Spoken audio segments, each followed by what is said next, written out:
Avec près de 17% de la population mondiale, l'Afrique ne représente que 3% de la production énergétique mondiale. En Afrique subsaharienne, par exemple, plus de 600 millions de personnes n'ont toujours pas accès à l'électricité selon la Banque mondiale. Devant un tournant crucial de son développement économique où la transition énergétique vers des énergies renouvelables est une priorité, le secteur de l'énergie africaine se doit de répondre à des défis majeurs, notamment en Afrique de l'Ouest, une région où l'accès à l'énergie demeure limité malgré un potentiel considérable. Pour en parler, nous recevons dans cette édition de décryptage Sediko Douka, commissaire aux infrastructures, à l'énergie et à la digitalisation de la CEDEAO. Monsieur le commissaire Sediko Douka, bienvenue sur Africa 24. Le forum sur l'énergie durable de la CEDEAO SF 2024 s'est tenu les 27 et 28 novembre 2024 à Abidjan en Côte d'Ivoire. Monsieur Sediko Douka, en tant que commissaire aux infrastructures, à l'énergie et à la digitalisation de la commission de la CEDEAO, quels étaient pour vous les enjeux de ce forum?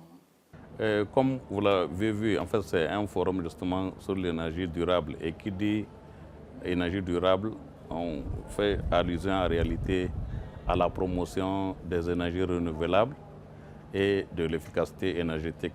De sorte que la majeure partie des thèmes qui seront débattus ou qui ont été débattus sont relatifs à ces paradigmes d'énergie renouvelable.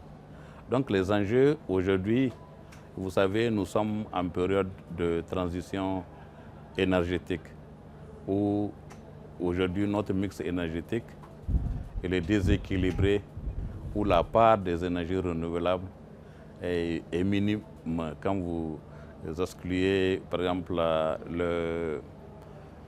l'énergie de source hydraulique. Tout ce qui est solaire, tout ce qui est éolien, géothermique, c'est marginal à ce stade. Donc le but, en fait, c'est de faire en sorte que comment promouvoir ces genres d'énergie, surtout en termes des défis justement pour cette promotion, qui sont fondamentalement des défis d'investissement. Parce qu'on a beaucoup de projets, mais on n'arrive pas à les financer. Donc le problème, il faut bien les préparer, montrer qu'ils sont viables, qu'ils sont rentables pour certains cas, et quitte à les exécuter le plus facilement, une fois le financement acquis. La production des énergies renouvelables, l'efficacité énergétique et la réalisation d'infrastructures énergétiques durables en Afrique de l'Ouest restent un défi majeur dans le processus de développement régional. Quelles sont les actions concrètes menées par votre département dans ce cadre? Oui, justement, au niveau de la commission de la CEDEAO, déjà même l'une des grandes prouesses, c'est d'avoir créé un centre spécifique dédié aux énergies renouvelables et l'efficacité qui est écrit, logé à Praia au Cap-Verde. Ça, fondamentalement, c'est parce que justement, les autorités de la CEDEAO ont vu que l'énergie renouvelable est très importante. Donc, on a créé une agence spécialisée qui est dédiée. L'autre aspect, quand vous regardez, par exemple, le plan directeur du WAP, du West African Power Pool, nous avons des projets régionaux qu'on appelle des parcs solaires, en général de 100 à 200 mégawatts dans les pays qui ont des potentialités solaires. Donc présentement, nous avons toute une panoplie. Et par exemple, aussi, nous avons une facilité d'accès au financement des énergies renouvelables. Nous avons aussi un autre programme qui consiste à faire un appel à la proposition des entreprises, surtout des petites et moyennes entreprises qui interviennent dans les énergies renouvelables, à les accompagner. On leur donne des subventions pour pouvoir réaliser quelque chose dans les localités, particulièrement dans le monde rural, où le taux aujourd'hui d'accès à l'électricité est très faible. La commission de la CEDEAO, en collaboration avec la commission de l'énergie du Nigeria, a récemment lancé à Abuja, au Nigeria, le système national informatisé d'information sur l'énergie. Quels sont les objectifs de cette plateforme? Oui, justement, nous avons lancé le système d'information énergétique du Nigeria exactement le lundi 4 novembre 2024. Et comme son nom l'indique, c'est un système d'information. Ça veut dire qu'on a, à partir de ce système qui a un site, c'est presque quasiment un logiciel ou logiciel. À partir de ce site, vous avez toutes les informations énergétiques et quelle que soit leur forme en termes de ressources, en termes de consommation, en termes d'accès pour le Nigeria. Et en réalité, nous avons le même système d'information beaucoup plus large de l'ensemble des 15 États membres de la CEDEAO. Celui-là, c'est spécifique au Nigeria, en plus avec la collaboration du Bureau national en charge des statistiques du Nigeria. Vous savez, comme c'est des statistiques, donc il faut faire appel à des statisticiens pour la modélisation des données. Et donc, nous, en tant qu'électriciens, on leur donne toutes les données et ils essaient de compiler, mettre ça sous forme d'un programme pour que ça soit plus convivial.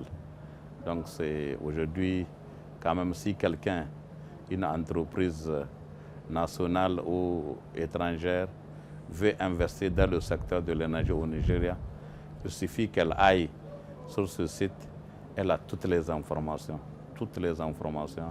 en termes de quantité, en termes de taux. Et vraiment, c'est très, très intéressant et c'est un site très convivial.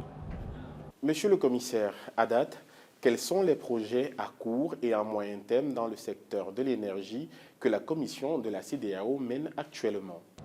Donc, présentement, vous savez, au niveau du West African Power Pool, nous avons un schéma directeur, un plan directeur 2019-2033 qu'on est en train de mettre en œuvre. Et ce schéma directeur consiste à mettre en œuvre des projets de production et de transport d'énergie électrique. Donc, l'objectif, c'est de construire 16 000 km de lignes d'interconnexion et aussi produire jusqu'à 16 000 mégawatts en termes de génération de puissance à installer ou à générer. Donc, il y a beaucoup de projets d'interconnexion, par exemple, entre le Nigeria, le Niger, le Burkina et le Bénin, entre la Côte d'Ivoire, le Libéria, la Sierra Leone et la Guinée, entre le Sénégal, la Gambie, la Guinée-Bissau et la Guinée.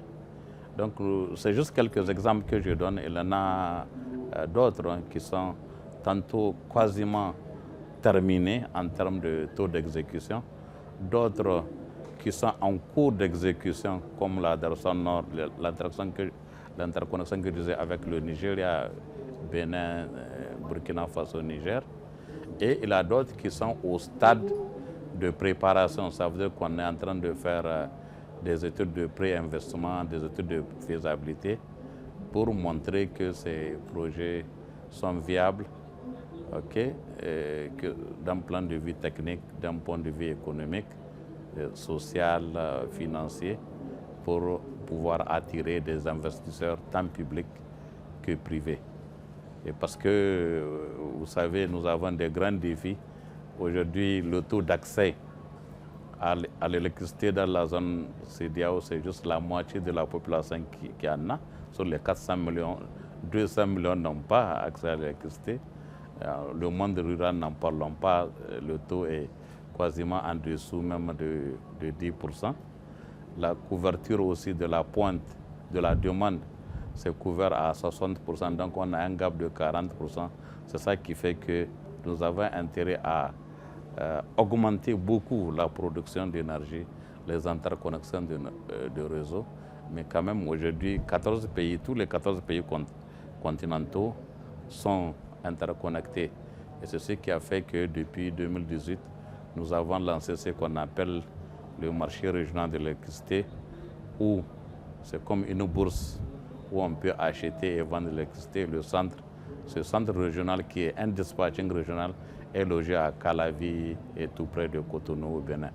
Monsieur Sediko Douka, commissaire aux infrastructures, à l'énergie et à la digitalisation de la commission de la CEDEAO, merci d'avoir répondu aux questions d'Africa 24. Merci à vous d'avoir suivi cette édition de Décryptage. Retrouvez dans un instant une nouvelle tranche d'informations. Et vous le savez déjà, le meilleur de l'actualité africaine, c'est aussi sur notre site www.africa24tv.com, sur nos réseaux sociaux et sur l'application MyAfrica24.